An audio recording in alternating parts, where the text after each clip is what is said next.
welcome back to the Traxion channel for another video, and once again I am back on the preview build of F1 22, and this time I'm going to be trying out probably the most hotly anticipated feature on the whole game, for many of you at least, and that is virtual reality. I'm going to be driving around Silverstone as Alex Albon, testing out the virtual reality on the original HTC Vive headset to give you guys an impression of what this is going to be like. Now, this is a preview build, not the final game, so bear that in mind. Everything is subject to change, but you'll at least get a flavour for what you guys will experience when the full game launches soon. I cannot wait to try it, so enough talking, let's get virtual realitying. So here we are, inside the Williams of Alex Albon. I'm in my garage, I can look around, see Latifi over there, hello, all the different mechanics, the TV screens, everything. So that's really, really cool. And the first time, of course, in an official F1 game we have been able to do this. So let's take to the circuit.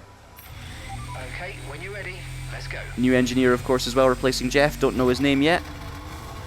That mechanic's going to pop the monitors up on the roof. Tyre blankets off, we're on intermediate tyres because it is wet today at Silverstone. Classic Silverstone weather, of course. Out into the pit lane. And here we go. Instantly, rain on the visor, so if I move my head, the water droplets move with me, so it is exactly like you're wearing a helmet. I just changed the differential by accident. Okay, enough of that. Let's get onto the circuit. And we are underway. Hit the brakes. Through the village section. So of course this isn't the first time I've driven a Formula 1 car in virtual reality, or at least a kind of copy of what a Formula 1 car would be, but it is the first time we've seen it in an official F1 video game. And a lot of people have been waiting a long time for this and are very, very excited to see what it's going to be like. So immediately you've got all the benefits of VR that you normally would expect. You can look towards the apexes, you can see the curbs, you can see everything that's happening around you, you've got full flexibility in terms of your visibility. And I've got to say, so far, it's everything you would expect from virtual reality. It works, it's plug and play in terms of, with the HTC Vive that I'm using at the moment.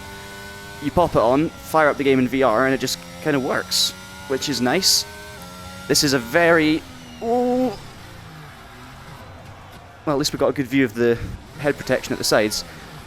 This is an original headset. This is a 2016 headset, I'm led to believe. First time I've used one. So VR, obviously you can have a newer, more modern, high-tech headset which might provide slightly clearer visuals, but even with this headset from 6 years ago, it still looks great. Things look very clear. I can look around comfortably. There's no performance issues at the moment. I am using a high-spec PC as well, which will help things, of course. Into cops, hit the brakes, get close to the curb, just watch out for the curb on exit. Obviously you sit very low down in a Formula 1 car, so you can't really see that much of what's coming. You've got to really be precise and try and look ahead of where you are. Look towards the corners rather than when you're actually arriving at them. That's one thing about VR as well. You can look far ahead, which is something that a lot of rookies and amateur drivers don't really know about. But if you look as far ahead as you possibly can going into the corner, you will generally hit your apexes far easier. And that is something that VR allows you to do, and it's more immersive because of it, which is something that has really been missing from the F1 games. Oh, just fighting with the car on the exit. I thought I'd go Alex Albon, by the way, just because he's having an incredible comeback season in the Williams. I think it's fair to say he's got his mojo back. Everyone wants to see him do well. And I thought he's been one of the stars of the season so far, so we'd have to take his car around his home circuit at Silverstone. Shame about the weather. But actually it's a great test for VR because of course rain can be a little bit harder on hardware. And it's coping well, it really is. I'm not, but the game is. I love the attention to detail as well, you can see the rain bouncing off the car, running down the visor, you can see the detail of the tread in the tyres as they rotate. Things like that are all included and are all very clear. You can look around you, obviously we've got our head protection on the left and right here, but you can see around that. Things in the distance are fairly clear as well. Trees over there, you can spot your braking points even with this older version of a headset. Doesn't make your driving any better, but it certainly makes it more immersive. You can see there, Alfa Romeo ahead of us. Now I do want to see how this thing performs when you're in and amongst traffic, so I think what I'm going to do is advance to a race, do a few laps of Silverstone. Hopefully the weather's a little bit better. And yeah, we'll see what it's like driving with other Formula 1 cars and racing, because that is of course one of the most important things about the virtual reality experience. So basically with all these cutscene sections, obviously we'll see new ones for F122, but you're not in virtual reality, you essentially just see a flat screen in front of you. It works really well. You can see it very, very clearly. But now I'm on the grid, and I am in virtual reality, so I can look around, I can wave at my engineer, hello mate. There is rain coming through the brolly, which is not ideal, but we'll gloss over that. More mechanics on the right, obviously. It's very cool, it's very immersive. I can sit and look at people. I can see the cars in front of me on the grid. You can even see the crowd up there on the amazing viewing platform on the roof of the wing building. Hello everybody. Podium over there as well, hopefully you guys can see that too. Don't know where I'm going to be starting on the grid, but I can check because I'm in VR. And yeah, we're right near the back. I think we've got a couple of McLarens behind us. But I guess we can try and go forward in the race. Right, let's do this then. We've got no graphics, no HUD or anything, so it just feels very immersive. You're really in the race yourself. I saw the lights go out. Pretty bad start, to be honest, but we're underway, running alongside the Aston Martin into turn 1. I'm going to be a bit careful here just to get comfortable with things. McLaren tried going around the outside. I'll cut them off. Oh, watch out for oversteer through there. Late on the brakes. Into village. I actually didn't mean to make as many moves as I did there, but I kind of went in a little bit hotter than the AI.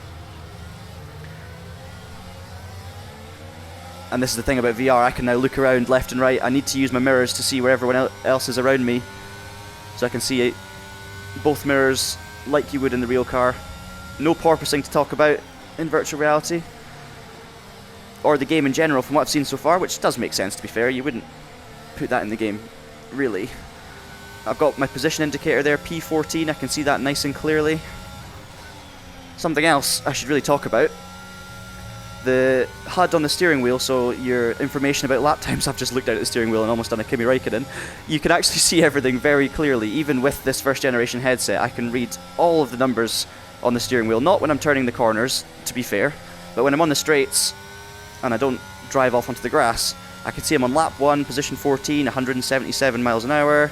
I can see when I'm using overtake. I've got that set to automatic, just because I'm getting used to everything now in VR as well. But it's really handy. You can even see a live kind of lap time gauge when you get up and running. Oh my goodness, I've damaged my front wing. That was dreadful. Oh well, so I'm going to have a little bit of performance loss now with a bit of damage to the front wing, but we'll see what we can do. Some sparks coming out the back of the Alpine there. You can see that even with the headset and the lowered graphics for virtual reality. You can still see the sparks. You can still see the rain droplets. It's very cool. See a helicopter flying by as well. Hello. Right, bit of space in front of me. I'll try and catch these Alpines, but I'm not feeling super confident, especially with the damage. I think it's going to be more a case of watching my mirrors. But I guess that'll be a good test for the VR as well. So far so good, by the way, guys. Performance issues, non-existent. Even in the race with all of these cars in the wet, it's running smoothly. It's not making me feel sick in any way. Of course, that's person specific as well. But there's no issues. Like, it's absolutely fine. I feel like I could do this for quite a while. Got that Alfa Romeo right behind me going for a move. I can see it in the mirror. I'm going to give him room. And run side by side. I need to look in front of me where I'm going. And they've backed off. I can see that again in the mirror. This is really, really good. You can have a proper realistic race relying on real mirrors, and you can actually see them. Oh, I'm under pressure again here. No use of DRS or anything, so this is a proper race. I'm going to, again, leave a little bit of room. I'm just understeering a little bit. Alphas are on the outside. I can see those wheel covers. I'm going to push them out wide. Got an Aston Martin coming up to me now as well. Completely losing the guys in front. Oh, run a bit wide at cops. I've given him a bit of a squeeze. Attack Maggots and Beckett's on the grass. Okay, that was a bit sketchy for me, but it's AI, so they're not going to get too angry at me since they're not real people.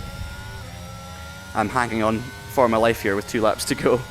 I should also say that what you're seeing on the screen probably doesn't fully represent what I can see in VR, simply because like when I did a test recording to make sure everything was capturing properly, it looks almost a little bit stretched out. Now that is not the experience in the headset, guys, so don't worry. If it looks a little bit funny with what you're seeing on the capture, the dimensions and the proportions in the headset are absolutely fine.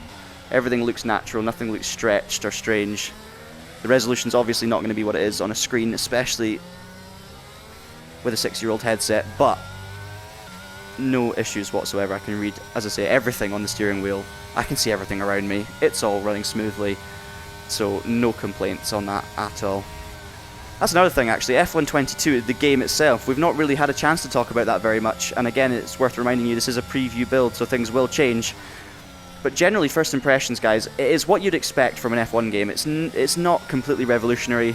Obviously the regulations have changed, so the cars are slightly different in the way that they produce downforce, less external aero, and obviously based on ground effect, but fundamentally the car feels similar. It's the same kind of style of physics, so as we go into our final lap here, your skills will transfer. If you've been an F1 gamer for a long time, you're not going to be starting from 0, but you might be starting from 80, something like that.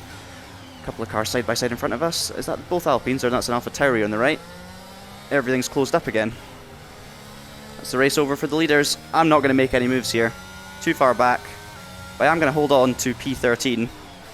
Probably not deserve it, but it doesn't really matter. Round the final corner, out of club, and there we have it, and instantly I'm taken out of VR and I can now see this projected on a screen in front of me. Nice and clear. That works really, really well. Mercedes winning. It's George Russell. Is that an omen for the season? George Russell taking the win at his home Grand Prix? Probably not. He's coming towards me. He's still coming towards me. Oh, that's intimidating. That is a weird experience in VR. Carlos Sainz second, Mercedes take first and third. Obviously they've still to balance out performance because that is incredibly unrealistic, Mercedes on the top step.